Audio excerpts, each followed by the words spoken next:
Gil Martin here, and welcome everybody to today's episode of the Daily Packers Post, where we bring you in-depth videos on your Green Bay Packers.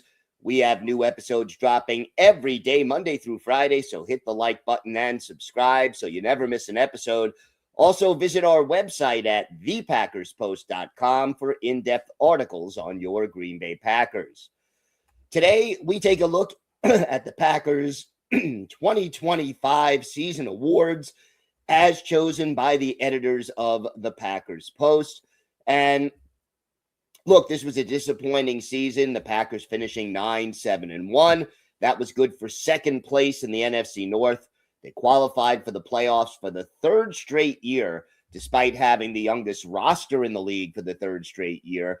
But look, here is our 2025 postseason awards as selected by our editors. And if you agree or disagree, feel free to comment. Let me know who you think deserves some of these awards. For the offensive MVP, we go with quarterback Jordan Love. He was the starter for the third straight year, threw for 3,381 yards, 23 touchdowns, and just 6 interceptions. That gave him a quarterback rating of 101.2.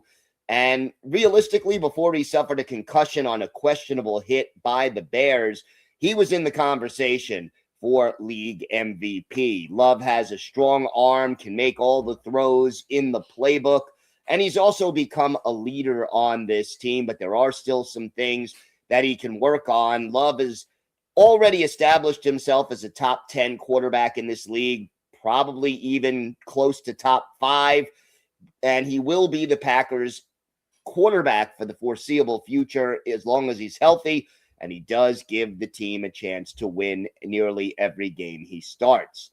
The defensive MVP, I think this one's easy. Micah Parsons, the defensive end. No player had a bigger impact on the defense than Parsons did, and I think the fact that the team's defensive performance, it fell off dramatically after Parsons was lost for the season with a torn ACL. In fact, the Packers didn't even win a game after he was injured. Parsons recorded 12 and a half sacks in 14 games, also had a team high 12 tackles for loss. And, you know, his consistent hustle and pass rush juice helped cover up for mediocre cornerback play and a run defense that couldn't sustain itself without Parsons and Devontae Wyatt in the lineup. Parsons also provided leadership and an intensity level that the team could use more of across the board. The special teams MVP has to go to punter Daniel Whelan. Yeah, special teams remained a problem for the Packers this year, but their best player along that unit was clear. It was Daniel Whelan, the punter. Led the NFL with a 51.7 yard average per punt. That sets a new Packers franchise record for punting average in a season. And think about this. The 51.7 yards per kick is even more impressive when you consider that Whelan has to play half his games outdoors at Lambeau Field in the second half of the season. We know about the cold weather, the wind, all the different factors that make punting harder. Whelan placed 18 punts inside the opponent's 20, had just 8 touchbacks, and he also served as a holder on field goals and extra points and did a solid job at that. The most improved player award goes to tight end Tucker Kraft, and it's bittersweet that he played a little less than half a season. He was on a Pro Bowl pace before suffering the injury and was the team's go-to receiver overall, and especially in the red zone. He had 32 catches for 489 yards in just 8 games, and he tied for the team lead with 6 touchdown catches, even though he didn't play in 9 games this year. Now, he was on pace for 68 catches for 1,039 yards and 13 touchdowns had he played all 17 games. Kraft's ability to run after the catch and turn a short check down pass into a bigger gain made him an invaluable part of the offense, and getting him back healthy will be huge for the Green Bay offense in 2026. Rookie of the year was a tough one, I have to say. because no true rookie set himself apart and just clearly nailed down this award, and injuries really limited the contributions of much of the team's 2025 draft class. Anthony Belton has to get some consideration for eventually earning the starting right guard job, but his play was considered average at best at the position. So we're going to give the award kind of by default to first-round pick Matthew Golden, even though his overall season has to be considered a disappointment. Golden looked great in the preseason and in training camp, and early in the season he showed good hands and flashed the skills that made him the Packers' first wide receiver taken in the opening round of the draft since 2002. But he finished the year with just 29 catches for 361 yards, and his only touchdown of the year came in the playoff loss to the Bears. After Christian Watson returned from injury, Golden saw his role in the offense diminish, and the coaching staff really needed to do a better job of involving Golden in the offense. His future still looks bright. I mean, first-year receivers typically do not make a huge impact, but by default, Golden is the Rookie of the Year.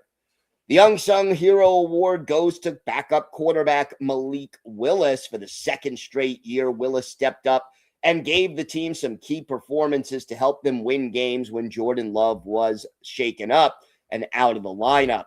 Willis played 4 games this year, started 1, completed 30 of 35 passes, 422 yards, 3 touchdowns, and no interceptions. That gave him a quarterback rating of 145.5. He also is very mobile, is a threat with the ball in his hands as a runner, 22 carries for 123 yards and 2 touchdowns. The team always seemed to respond well when Willis was put into the lineup. He gave the team a spark, and a chance to win, which is really what you want from your backup quarterback. And by the end of the season, he had to be ranked among the best, if not the best, backup quarterbacks in the league. Unfortunately, Willis almost certain to leave via free agency this offseason as he seeks a starting role elsewhere. The biggest disappointment of the year got to go to defensive end Rashawn Gary. After a really great start to the season, Gary saw his performance not just diminish, but almost disappear in the second half of the season. Yeah, he was second on the team with 7.5 sacks, but he had 7.5 sacks after 7 games. So in the final 10 games of the season, no sacks and no tackles for loss from Rashawn Gary. And when Parsons was lost for the year in Denver, they needed Gary to step up, and he was practically invisible. His second half was a major disappointment for the defense and was a contributing factor to the team's late season swoon. On the offensive side of the ball, Rasheed Walker, the left tackle, would be a close second in this competition. Just did not live up to expectations this year, but even based on his past performances, and that's going to cost him a lot of money as he hits the free agent market this offseason. The best game, got to go with week 1, the Packers' 27-13 win over the Lions. And the fact that week 1 was their best game of the year speaks volumes about the team's failure to improve over the course of the season. At the time, it was a statement win, beating the team that had won the division the year before and swept the Packers in their 2 meetings in 2024. The Packers came out, scored on their first 3 offensive drives. Parsons made his Packers debut, recorded a sack before an ecstatic crowd at Lambeau Field. But unfortunately, they never topped this win over the course of the remaining 16 games. And the worst game of the year, got to go with week 16 against the Bears. This was the turning point in their season. This was the Packers' first full game after losing Micah Parsons to injury. And they had a chance to show they could still win without their best player. They had a chance to retake first place in the NFC North and sweep the season series from the Bears, and they just didn't get the job done. The Packers were the better team, clearly, for the first 57 minutes of the game. They led by 10 points just before the 2-minute warning, but they bungled an onside kick and ended up losing the game in overtime in a stunning collapse. Again, special teams mistakes at critical times hurt, as did this team's failure to finish off an opponent when they had them down. And these were recurring problems for the team all year long, and it was illustrated at the worst possible moment in this game. Losing a game they really should have won against a top rival was devastating, and the team never really recovered. Visit our website at thepackerspost.com for in-depth articles on the Packers. Here on YouTube, hit the like button and subscribe so you never miss an episode of the Daily Packers Post. Have a great day, everybody. Stay safe, and thanks for watching. And, of course, go Pack Go.